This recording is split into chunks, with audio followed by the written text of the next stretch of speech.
Olá pessoal, seja você muito bem-vindo a mais um vídeo do canal Universo Bíblico. Eu me chamo Wellington Jesus e hoje nós vamos falar um pouquinho sobre as pessoas que se desviam, estão firmadas em Cristo Jesus e de repente saem.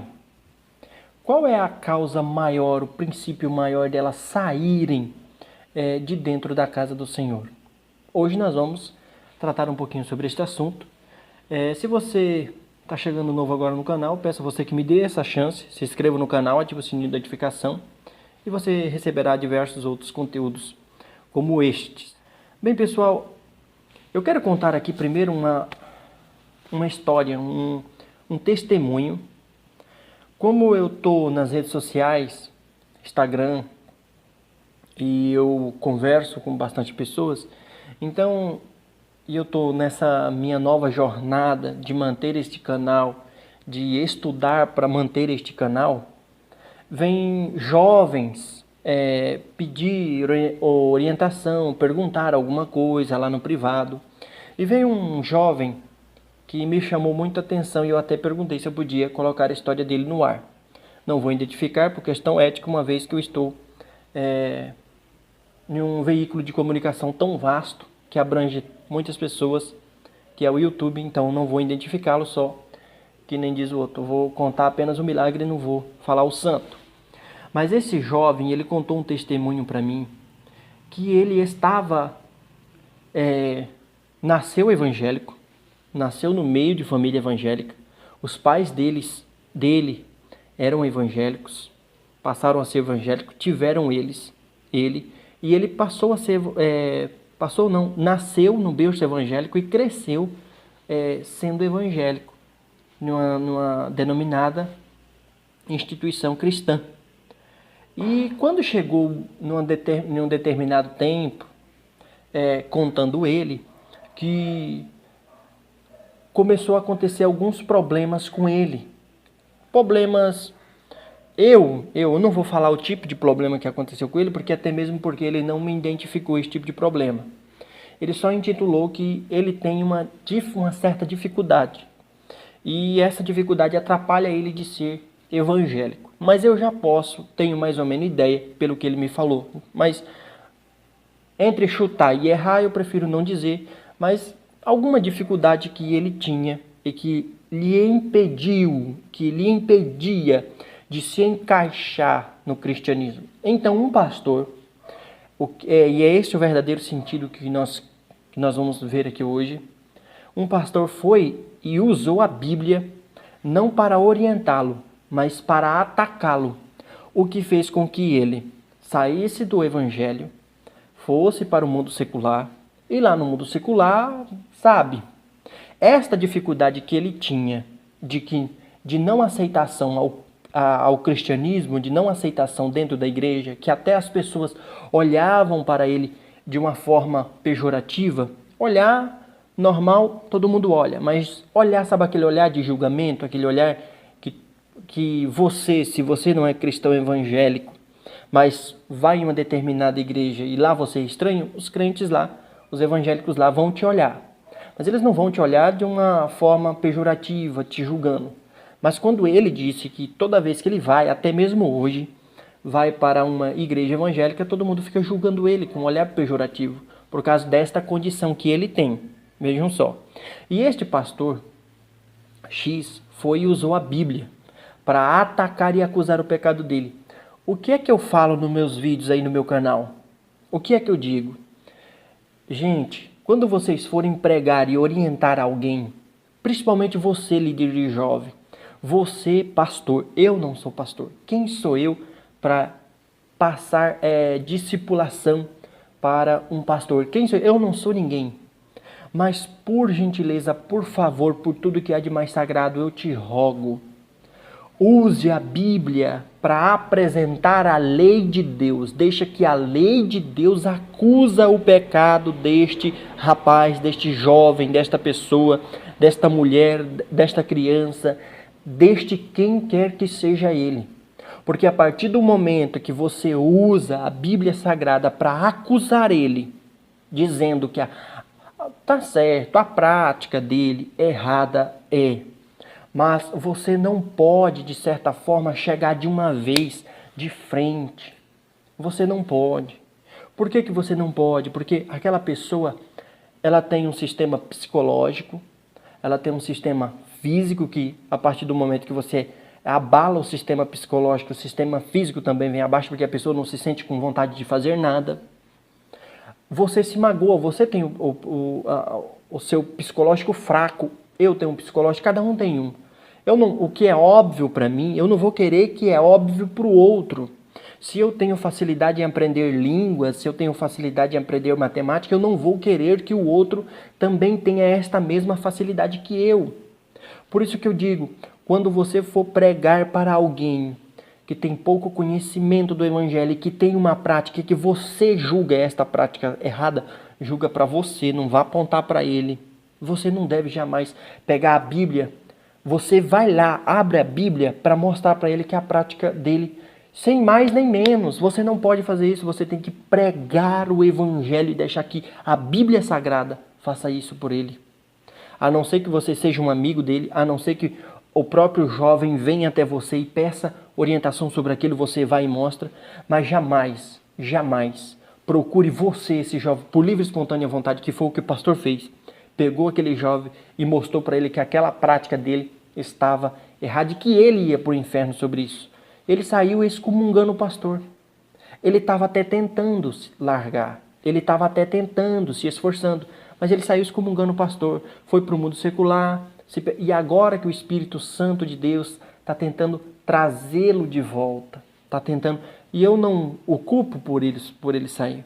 Tá certo, tem aquelas ovelhas que são rebeldes mesmo e que saem porque não querem mesmo nada com Cristo. E já tem umas que são frágeis. Ah, mas se elas se desviam porque elas não estão firmadas na rocha que é Cristo Jesus. Preste atenção. Tem a fé que está brotando e tem a fé que já está árvore. Você não pode balançar uma fé que já está árvore da mesma maneira que você tenta balançar um brotinho. Tenta mexer com um brotinho, porque não vai funcionar, você não vai conseguir. Então, da mesma forma, você não pode mexer com um brotinho de fé como se você estivesse mexendo com uma árvore. De maneira nenhuma, você tem que mexer com toda a fragilidade, com todo o cuidado, porque aquela fé ali está tentando, está se esforçando, e você vai alimentá-la, vai jogar água, vai cuidá-la, vai discipulá-la. Você não pode de maneira nenhuma dar mocotó para um bebezinho recém-nascido. Ele não vai aguentar. Da mesma maneira, você não pode dar mingau para um camarada que já está caindo os dentes e que já sabe, no sentido espiritual que eu estou te dizendo. Então tenha sabedoria de Deus.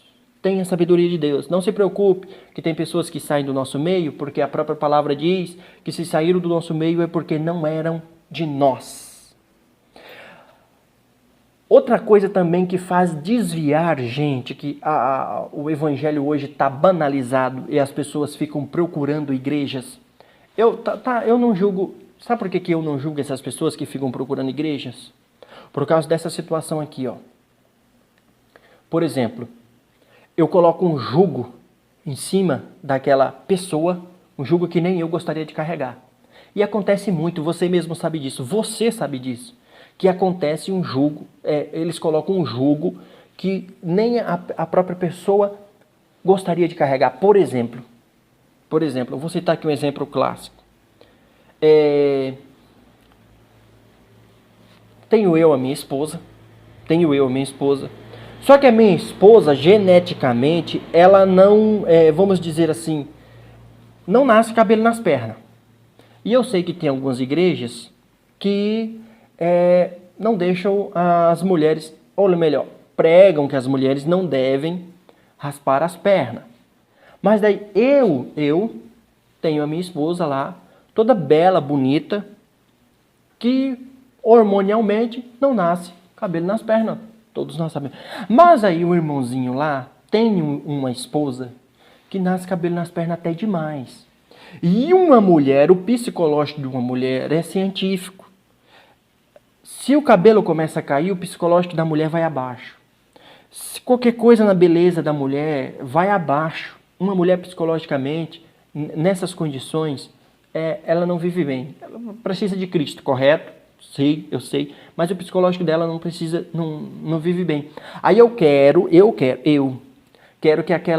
que o marido daquela mulher ensine a ela que não deve raspar as pernas. Ou seja, eu coloco um jugo que nem eu gostaria de carregar. Talvez se a minha tivesse crescido o cabelo nas pernas o suficiente para mim achar feio, talvez eu, estou citando um exemplo, deixaria ela raspar as pernas.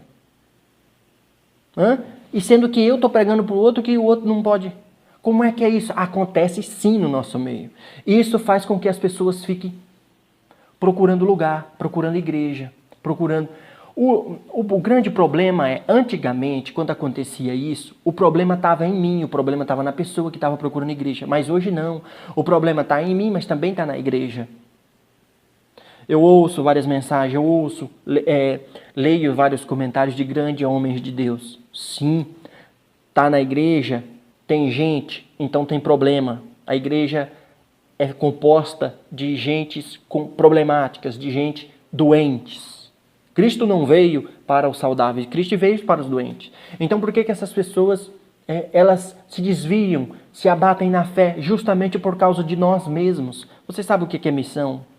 Missão nada mais é você proclamar, ir a alguém proclamando aquilo que você recebeu, ou seja, você recebeu a palavra de Cristo, então você vai em missão de levar aquela palavra, em missão de dizer para outra pessoa as boas novas de Cristo.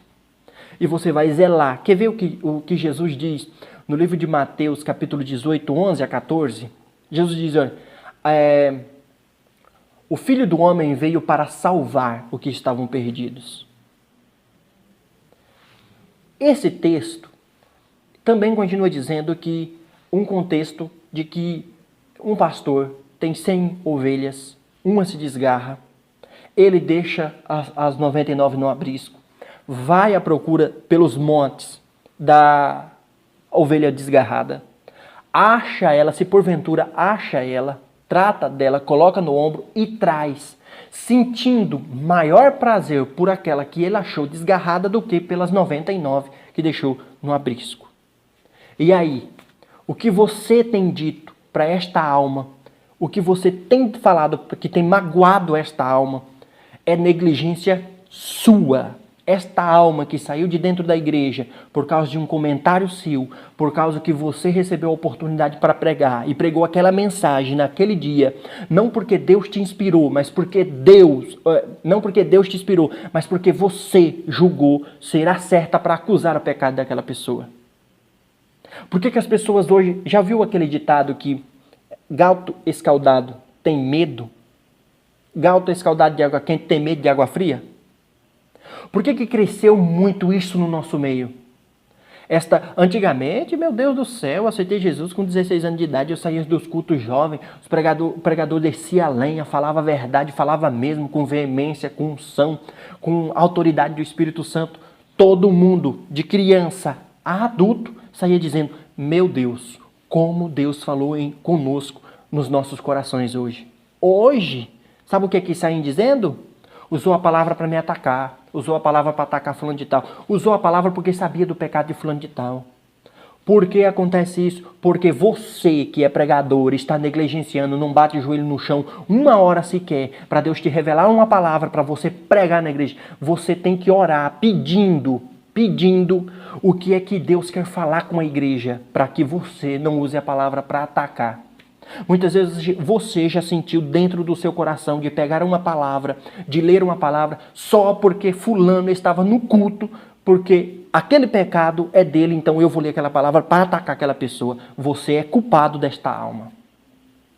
Você é culpado deste sangue que está no mundo e corre o risco de morrer e chegar no último dia no grande trono branco, porque todos hão de passar por um grande trono branco, dando conta daquilo que fez de bom e daquilo que fez de ruim. Está na palavra de Deus, não sou eu que estou falando. Então preste atenção no que você está falando para suas ovelhas. Preste atenção no que você, ovelha, está falando para outra ovelha. Se você se acha pastor, se você se acha um obreiro digno, um diácono, um presbítero que seja, preste atenção porque você está magoando ela e ela vai enfraquecer, sim. Se uma fé é considerada uma semente, a fé é considerada uma semente. Se a fé é considerada uma semente, logo para que ela nascer, ela precisa de terra e precisa de água. Se eu colocar só ela na água, ela não vai nascer. Se eu colocar só ela na terra, ela não vai nascer. Seca não vai. Pode até nascer, mas depois morre. Então coloca ela na terra e vou aguando. Se porventura eu jogo café nela, se porventura eu jogo óleo nela, se porventura eu jogo outra substância que não seja água, ela vai viver por muito tempo? Não, não vai. Então use a sabedoria, peça discernimento do Espírito Santo antes de você aconselhar alguém ou antes de você subir no púlpito para pregar, para dizer que você não está atacando aquela pessoa. Você que realmente usa a palavra de Deus, na unção do Espírito Santo, prega a verdade, parabéns para você. Agora, para você que usa a palavra de Deus para atacar outra pessoa, usa o microfone da igreja para desabafar, sinto muito, você está errado, você tem que se converter e aceitar a Cristo de novo. Aliás, de novo não, porque você não aceitou, tem que aceitar Cristo. Tem que aceitar Cristo. Chega, isso está banalizado no nosso meio, as pessoas estão se desviando. E sabe o que nós diz? Nós dizemos que sai um, Deus manda 10. Ei, seu irresponsável. Se você não está tendo conta de cuidar de uma alma que está se desviando, você vai ter responsabilidade de cuidar de 10 que está entrando agora? Aonde você acha isso, seu irresponsável? Pelo amor de Deus, não vamos banalizar isso. Isso está o cúmulo.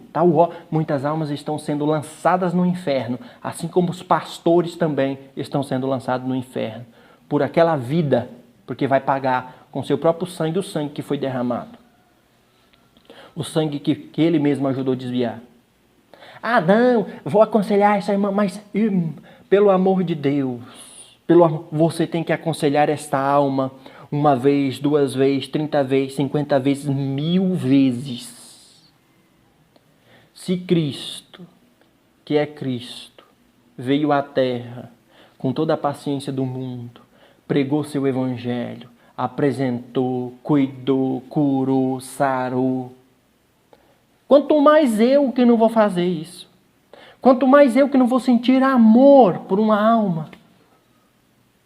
Você tem que discipular esta alma que você está cuidando 10, 20, 30, 40, 50 vezes. Você tem que ter paciência. Se você é servo de Deus e é pastor e é líder de alguma coisa dentro da igreja, você tem que ter a paciência e o discernimento do Espírito Santo de Deus para cuidar disso, pelo amor de Deus. As almas estão se perdendo por sua culpa. É você, e ainda sai dizendo coisa que sai falando mal da vida ainda que se... Você, quando sente falta de alguém, vai fazer uma visita?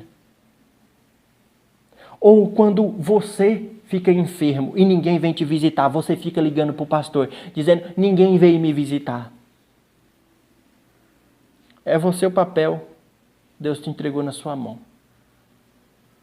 E você, alma, isso não é sentido, isso não é argumento para você sair da igreja. Mesmo que seja, se esforce. Peça para que o Espírito Santo de Deus te dê força para enfrentar esse momento tão difícil, essa coisa tão difícil. Que Deus te abençoe. Fica aqui a minha opinião, o meu sentido de revolta. E em nome de Jesus, Cristo vai nos dar graça a cada dia mais, para que nós venhamos ter força para continuar no Evangelho de Cristo Jesus. Eu estou com um novo projeto. Me ajude em oração para apresentar este projeto a Cristo. Já estou apresentando e já comecei a escrever como um livro intitulado O Manual do Evangelista, contendo tudinho como evangelizar uma vida, cuidar e discipular desta vida até que ela venha descer as águas batismais e tomar a primeira Santa Ceia. Que você não ganha uma alma quando ela aceita Cristo lá na frente do altar. Você ganha uma alma quando ela desce as águas do batismo e vem para a Santa Ceia na igreja. Tomou a primeira Santa Ceia, de fato você aquela vida. E assim mesmo ainda é arriscado ainda perder. Por falta de sabedoria. Aprendei de Cristo. Aprendei da palavra de Deus. Deus abençoe.